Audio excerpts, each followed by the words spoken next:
నీతో మాడతా నీకు direct question. ఈ క్లిప్ ను చూసే ఉంటావు కదా, You're a storehouse of knowledge and experience. Internet లో తెగ సర్క్యులేట్ అవుతుంది. కళ్యాణ్ గారు జిందాల్ ప్లాంట్ ఆఫీసర్ తో మాట్లాడుతూ ఏంటి తేడా వైజాగ్ పోర్ట్ కి జురాంగ్ పోర్ట్ కి అడిగారు. జురాంగ్ పోర్ట్ అంటే సింగపూర్ లో ఉంది. వేస్ట్ టు ఎనర్జీ మేనేజ్మెంట్ గురించి డిస్కషన్ నడుస్తుంది అక్కడ. అచ్చ తెలుగులో చెప్పాలంటే చెత్తను ఎలా మేనేజ్ చేస్తున్నారని. ఇప్పుడు దీనికి ఆఫీసర్ ఇచ్చిన సమాధానం, ఏపీ డిప్యూటీ సీఎం ఎంత ఇంప్రెస్ చేసినాడు, నేను సింగపూర్ వెళ్తున్నాడు మీరు నాతో రండి అని పిలిచేంత.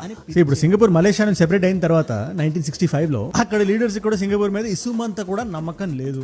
ల్యాండ్ తక్కువ, ఆల్మోస్ట్ నేచురల్ రిసోర్సెస్ నీళ్లు. అరే తాగడానికి నీళ్లు సరిగ్గా ఉండేది కాదు అక్కడ. అలాంటి సింగపూర్ వాళ్ళు ఇక్కడ దాకా ఎలా వచ్చింది? వాళ్ళు ఒక్కటి డిసైడ్ అయ్యారు కాబట్టి. మనకి నేచురల్ రిసోర్సెస్ లేనప్పుడు వేస్ట్ కూడా ఒక లగ్జరీ అని చెప్పి. అసలు సింగపూర్ లో డ్రై వేస్ట్, వెట్ వేస్ట్ ఈ కాన్సెప్టే ఉండదు. అయితే అది రీసైక్లబుల్ వేస్ట్ లేదా నాన్ రీసైక్లబుల్ వేస్ట్. అంటే మెటల్ వేస్ట్ మొత్తాన్ని ఇటు రీసైకిల్ వైపు తోసేసి ఈ నాన్ రీసైక్లబుల్ వేస్ట్ ఉంటది కదా, దాన్ని కూడా కాల్ చేసి ఆ యాష్ ఉంటది కదా, అది కూడా చుట్టుపక్కల ఉండే సముద్రాల దగ్గర, కోరల్స్ దగ్గర ఒక ల్యాండ్ ఫిల్ ఫెసిలిటీ పెట్టి మరీ వాడుతుంది.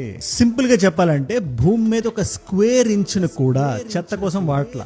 దీని మీద స్టడీ చేయడానికి మున్సిపల్ వేస్ట్ ని ఎలా మనం మేనేజ్ చేయాలని చెప్పి ఒక డిస్కషన్ నడుస్తుంది ఆంధ్రప్రదేశ్ లో. మనం కూడా డ్రై వేస్ట్, వెట్ వేస్ట్ ఈ కాన్సెప్ట్ పక్కన పెట్టి రీసైక్లబుల్, నాన్ రీసైక్లబుల్ వేస్ట్ లో మనం వెళ్ళాలా. నా క్వశ్చన్ మీకు సరిగ్గా అర్థమైందిగా? లేకపోతే నేనే ఇంకొకసారి చెప్పనా?